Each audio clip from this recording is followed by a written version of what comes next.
What's up, everybody? Weston here with another viewer request deck tech video today. We're going to be here with Sivitri Dragon Master. This is a card that I had not really heard of before. I know I, as a deck tech creator, should probably know most creatures, but I'll be honest with you, there are so many cards in Magic the Gathering, it's impossible to remember them all. But without further ado, let's get straight into Sivitri. So Sivitri Dragon Master is a Planeswalker for 2 and Dimir. She has +1. Until your next turn, creatures can't attack you or Planeswalkers you control unless their controller pays 2 life for each of those creatures. Then you insert your library for a dragon card, reveal it, put it into your hand, then shuffle for its -3 effect, and -7 is destroy all non-dragon creatures.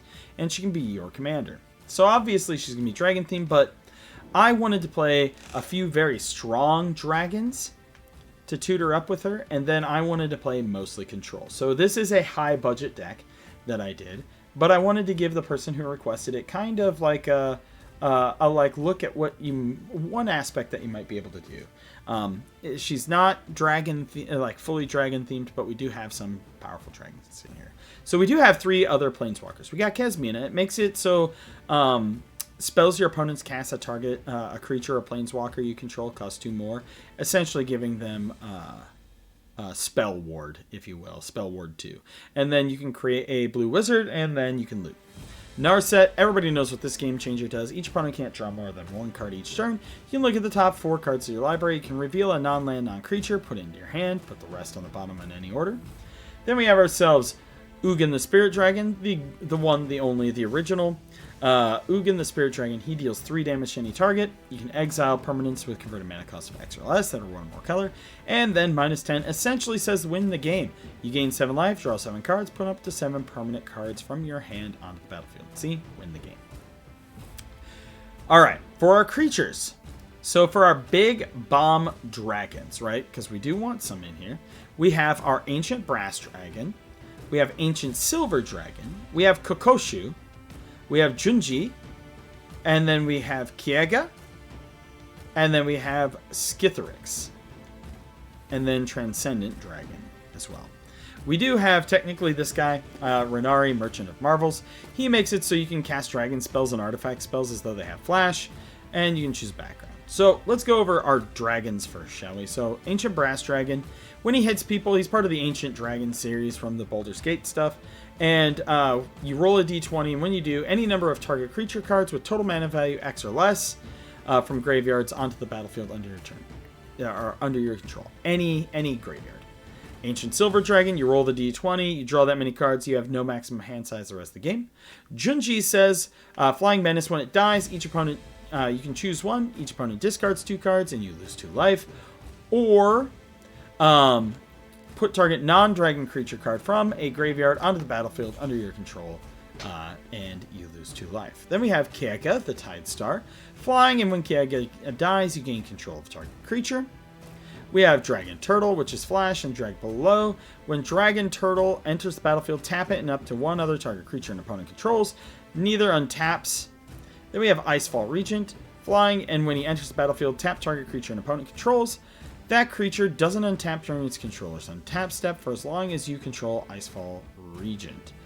Spells your opponents cast that target Icefall Regent cost 2 more to cast.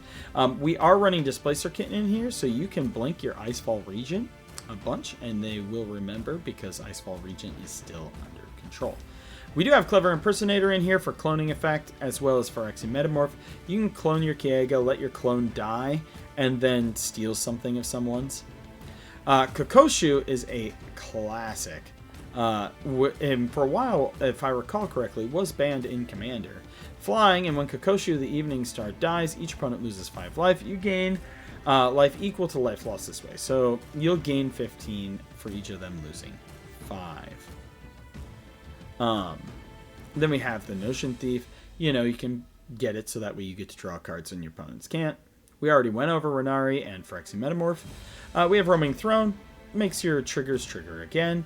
We have Skithrix. He has Infect, and he gains haste until end of turn for 1 black, and you can also regenerate him. He's a 4/4 flying Infect.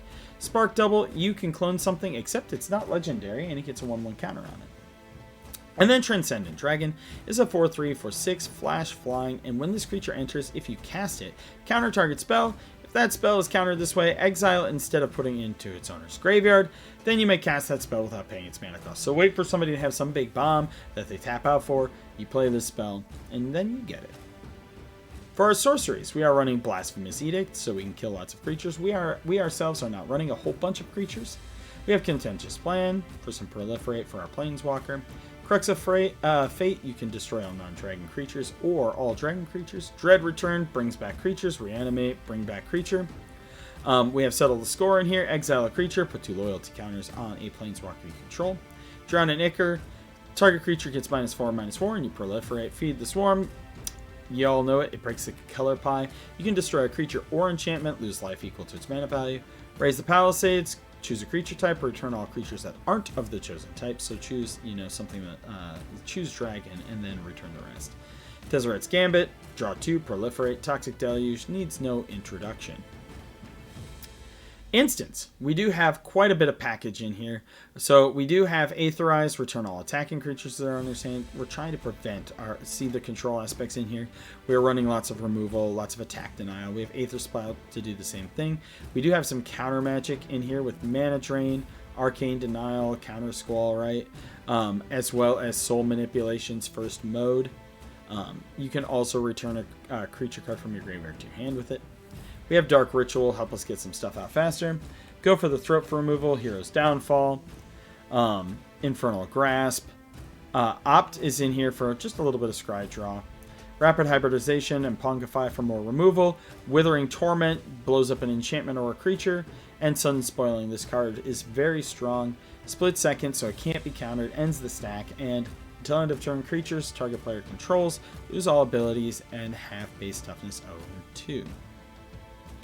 Artifacts. We are running quite a few mana rocks in here because our stuff is expensive. So we have Arcane Signet, Dimir Signet, Machine God's Effigy, which is a really interesting card.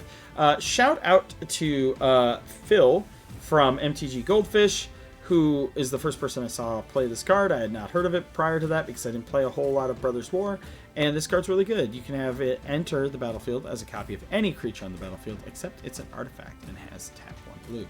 So you could have it enter as a copy of your Kokoshu and sacrifice it if you want to. You can have it enter as a copy of Roaming Throne, so it's a non-creature Roaming Throne, right? You can have it enter as a Displacer Kitten, all sorts of things, right? It's very interesting. We do have Rings of Brighthearth, so whenever you activate an ability, if it's not a mana ability, so on your Planeswalker, you can pay 2. If you do, copy that ability.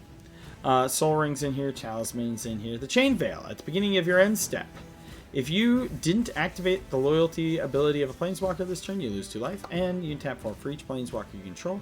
You may activate one of its loyalty abilities once this turn ends, though no loyalty ability. So you can activate it twice.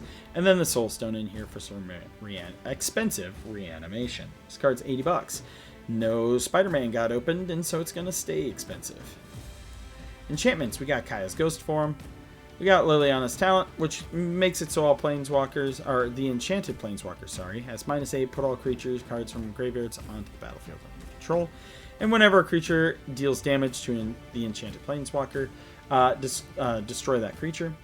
We've got Propaganda to help prevent people attacking. We've got Rhystic Study and Mystic Remora, the Rhystic Buddy. And then we have Kindred Discovery. Choose a creature type. Whenever a creature you control of the chosen type enters, draw a card. And Reflections of Litjara. Choose a creature type. Whenever you cast a spell of the chosen type, you get to copy it. For our lands, we are running some fetches in here, right? Some interesting newer lands are Agnakella. Draw a card, discard a card, right? Other than that, a lot of it's pretty much your standard Dimir package. We have River of Tears, Polluted Delta. We're running 14 basics, Rogue's Passage because I love that card. But yeah, let me know what you think in the comments down below. As always, if you have a commander that you want me to do, drop it in the comments down below, and I will get to it after Christmas, for folks, because I will be out of town. But as always, I'm Weston with the Hidden Gibbon, and I hope you all have a wonderful day.